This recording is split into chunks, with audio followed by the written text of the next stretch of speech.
बिस्मिल्लाहिर्रहमानिर्रहीम। अस्सलामु अलैकुम स्टूडेंट्स, आप बीएस मैथ के कोर्स वेक्टर्स एंड मैकेनिक्स का लेक्चर नंबर 3 देख रहे हैं। हम चैप्टर नंबर 3 कर रहे थे, उसमें एक्सरसाइज 3.2 इसके क्वेश्चन नंबर 12 से लेके 18 तक इस लेक्चर में हम डिस्कस करेंगे। हमने प्रॉब्लम डिस्कस किया था, उसमें आपको फंक्शन का फर्स्ट डेरिवेटिव दिया गया था और आपसे वो फंक्शन फाइंड करने को कहा गया था। तो हमने उसको एक बार इंटीग्रेट किया था और इनिशियल वैल्यू जो थी जीरो पर, जो फंक्शन की वैल्यू थी वो यूज़ की थी, t is equal to zero put किया था।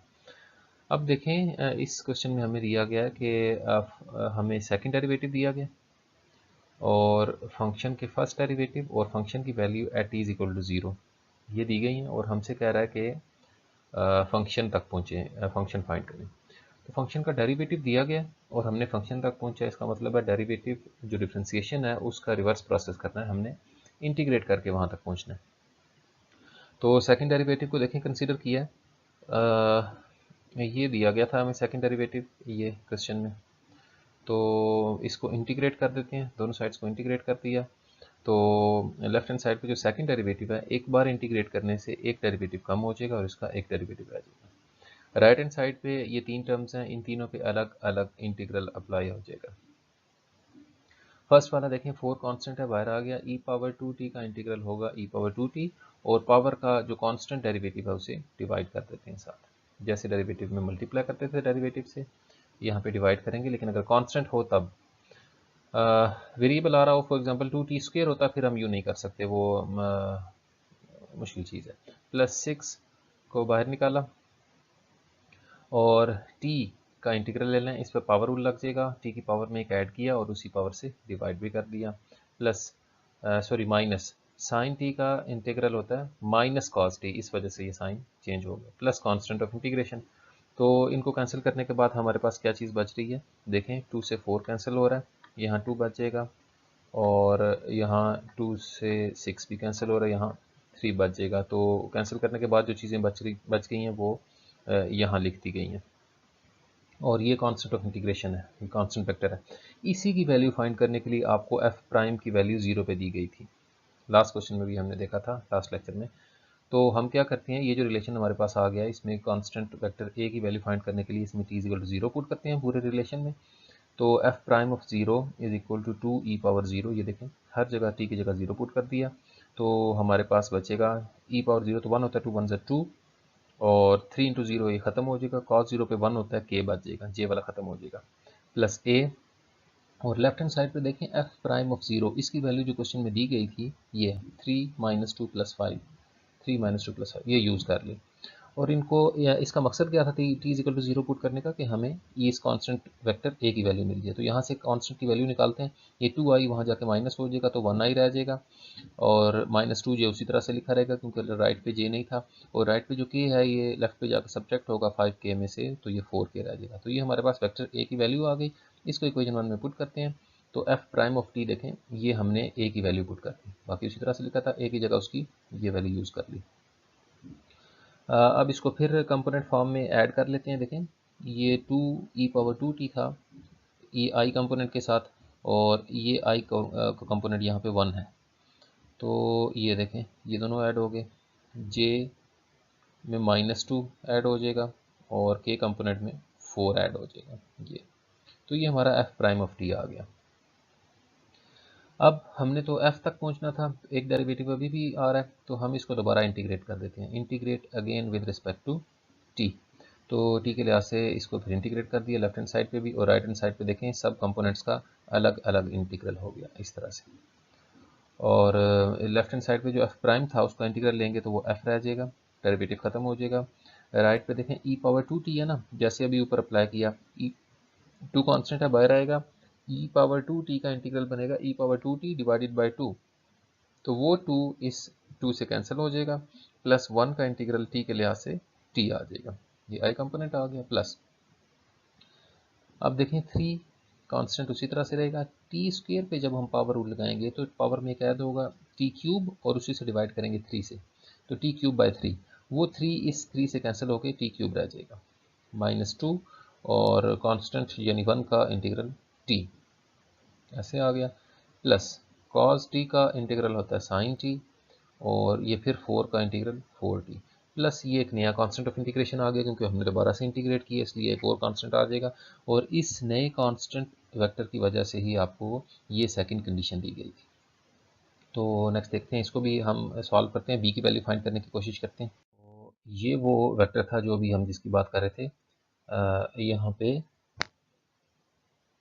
ये वो वेक्टर था, ये वाला, ये वेक्टर है 2, इसको इक्वेशन 2 कह दिया।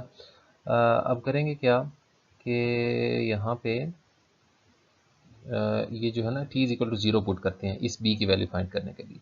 तो t is equal to 0 put किया यहाँ पे, तो f ऑफ 0 बन गया ये e पावर 0 प्लस 0, इसी तरह से ये पूरा 0 हो जाएगा, और साइन 0 पे 0 होता है, ये भी 0 हो गया, यानी कि कंपोनेंट भी इस दफ़ा 0 हो जाएगा, प्लस b, इस b की वैल्यू ही फाइंड करनी है हमने।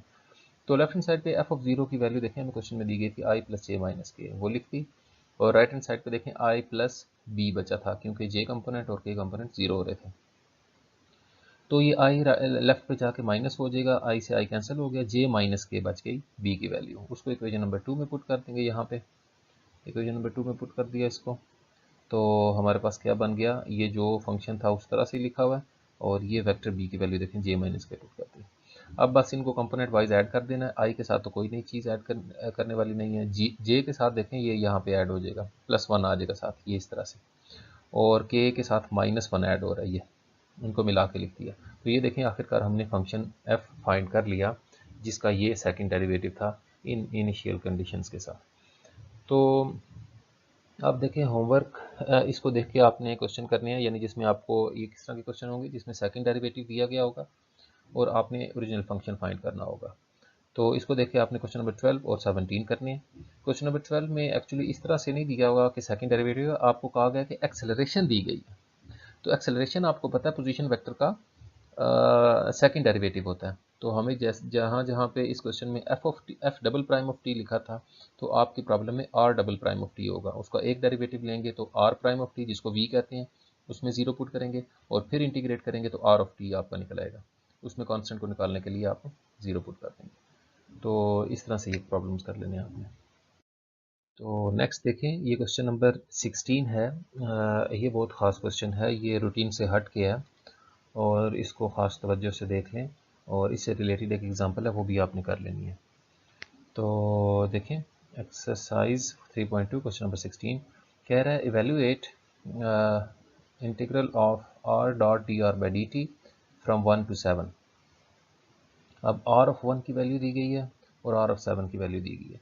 हमें क्वेश्चन में r फंक्शन नहीं दिया गया, और फिर भी हम देखें इसको एवेल्युएट कर सकते हैं कैसे। वही प्रोसीजर कि हम क्या करेंगे, ये r dot D R by D T, हमने 3.1 में बहुत दफ़ा ये डेरिवेटिव कैलकुलेट किया था कि आप जानते हैं r डॉट r का डेरिवेटिव जो है वो 2 times r dot D R by D T आता है। कैसे, इस पर प्रोडक्ट रूल लगाएंगे, फर्स्ट का डेरिवेटिव सेकंड को छोड़ दिया, प्लस फर्स्ट को छोड़ दिया और सेकंड का डेरिवेटिव, डॉट प्रोडक्ट क्योंकि कम्यूटेटिव होता है इस वजह से ये 2 times r dot D R by D T बन जाएगा, इन दोनों को r dot D R by D T लिख दिया। अब यहाँ से हमारे पास क्या रिलेशन है, इन दोनों को इंटीग्रेट कर दें एहतियात से, ये हमारी लेफ्ट हैंड साइड है, ये हमारी राइट हैंड साइड है, दोनों को इंटीग्रेट करने लगे हैं फ्रॉम 1 to 7। तो जब इनको इंटीग्रेट करेंगे, ये देखें यहाँ पे इंटीग्रल आ गया इसके साथ, और ये लेफ्ट पे जो है जब इंटीग्रेट करेंगे इसको 1 से 7 तक, तो इंटीग्रल से ये डेरिवेटिव कैंसिल हो जाएगा, हमारे पास जस्ट r डॉट r रह जाएगा, और क्योंकि लिमिट्स के साथ था इंटीग्रल, डेफिनेट इंटीग्रल था, इसलिए लिमिट्स बाकी रह जाएंगी, डेरिवेटिव से इंटीग्रल कैंसिल हो गया। तो ये समझ लें, डेरिवेटिव से इंटीग्रल कैंसिल हुआ, यहाँ लिमिट्स रह गई और राइट साइड पे इंटीग्रल आ गया इस तरह से। तो हमने एक्चुअली इस चीज़ की वैल्यू निकालनी है, 2 की कमी है, तो 2 कांस्टेंट है, बाहर आ जाएगा, इसको लेफ्ट साइड पे लिख लिया और राइट साइड पे ये चीज़ लिख ली। ठीक है, अब इसमें फंडामेंटल थ्योरम ऑफ कैलकुलस कैसे अप्लाई करते हैं, पहले इसमें अपर लिमिट पुट करते हैं माइनस फिर लोअर लिमिट, जैसे हमने लास्ट लेक्चर में किया था। तो देखें पहले इसमें 7 पुट किया, r of 7 dot r of 7 minus, फिर 1 पुट करेंगे r of 1 dot r of 1। अब इसी मकसद के लिए, क्योंकि इस इंटीग्रल में ये वैल्यू आनी थी, इसी वजह से हमें r ऑफ 1 और r ऑफ 7 दिए गए थे। तो r of 7 dot r of 7, उसकी वैल्यू यहाँ से देख के लिख ली मैंने, और r ऑफ 1 जो है वो यहाँ से देख के लिख ली। डॉट प्रोडक्ट ले लें, i कंपोनेंट i से मल्टीप्लाई होगा 1, 8 8 से 64, 9 9 से 81, सिमिलरली यहाँ पे 5 5 से 25, 9 3 3 से 9 एंड 4 2 2 से 4। तो ये आंसर आ रहा है 108। लेकिन याद रहे ये 2 times r dot D R का इंटीग्रल था, हमें खाली r dot r D R by D T चाहिए, तो 2 जो लेफ्ट पे डिवाइड हो रहा था वो राइट पे आके, सॉरी जो लेफ्ट पे मल्टीप्लाई हो रहा था वो राइट पे आके डिवाइड हो जाएगा और हमारे इंटीग्रल का आंसर 56 आ जाएगा। तो ये तो सिंपल कैलकुलेशंस हैं, इनमें इतना मसला नहीं है, 2 डिवाइड होगा। असल काम ये था कि इस क्वेश्चन का स्टार्ट कैसे लेना आपने, तो इसको देख लें गौर से। r dot D R by D T आपको पता होना चाहिए, r डॉट r के डेरिवेटिव में 2r dot D R by D T आता है, तो यहाँ से आप अपना क्वेश्चन स्टार्ट करेंगे। तो इसको देख के आपने एग्जांपल ये 12 है, r dot D R by D T, ये ज़रूर कर लेनी है 2 से 5 तक। इसमें आपको r की वैल्यू 2 पे और 5 पे दी गई होगी, जैसे हमें 1 पे और 7 पे दी गई थी, तो ये ज़रूर कर लेना ताकि आपको अच्छी तरह से नशीन हो जाए। नेक्स्ट देखें, ये सिंपल सा क्वेश्चन है, question number 18। Solve the equation, ये सेकंड डेरिवेटिव है v का with respect to t is equal to a t plus b, where v is a vector function of t and a and b are constant vectors. तो इसको हमने solve करना है, मतलब इसका डेरिवेटिव ख़त्म करना है, यहाँ से v की वैल्यू फाइंड करनी है। तो देखें, ये सेकंड डेरिवेटिव हमें दिया गया था, इसको इंटीग्रेट कर देते हैं, लेफ्ट हैंड साइड पे भी इंटीग्रल लिख दिया, राइट हैंड साइड पे भी। तो लेफ्ट हैंड साइड पे 2 डेरिवेटिव्स थे, एक बार इंटीग्रेट करने से एक डेरिवेटिव कम हो जाएगा। राइट हैंड साइड पे देखें, ए कांस्टेंट था बाहर आ गया, टी पे पावर लगाया तो T square by 2 plus B constant का डेरिवेटिव बी टी, और ये कांस्टेंट ऑफ इंटीग्रेशन है सी, ये अपने पास से लगाया हमने, ये कांस्टेंट ऑफ इंटीग्रेशन है। अब हमें क्वेश्चन में इनिशियल कंडीशंस नहीं दी गई, इस वजह से हम इसकी वैल्यू फाइंड नहीं कर सकते, इसको ऐसे ही लिखना पड़ेगा।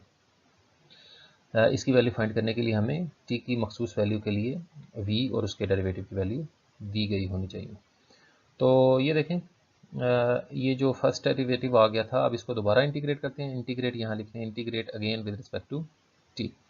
तो जब इसको इंटीग्रेट करेंगे तो ये देखें, इसका एक डेरिवेटिव था वो भी ख़त्म हो गया, a बाई 2 कॉन्स्टेंट था यहाँ पे, ये देखें टी स्क्वायर पे पावर रूल अप्लाई होगा, टी की पावर में एक ऐड किया और उसी से डिवाइड कर दे, यानी T cube by 3 plus B constant अब बाहर आया, टी पे पावर रूल लगाया, टी की पावर में एक ऐड किया, T square by 2 plus C constant था, उसका इंटीग्रल आ जाएगा C into T plus D, ये अब नया कांस्टेंट ऑफ इंटीग्रेशन, क्योंकि ये एक बार फिर इंटीग्रेट किया है तो एक और कांस्टेंट ऑफ इंटीग्रेशन आ जाएगा।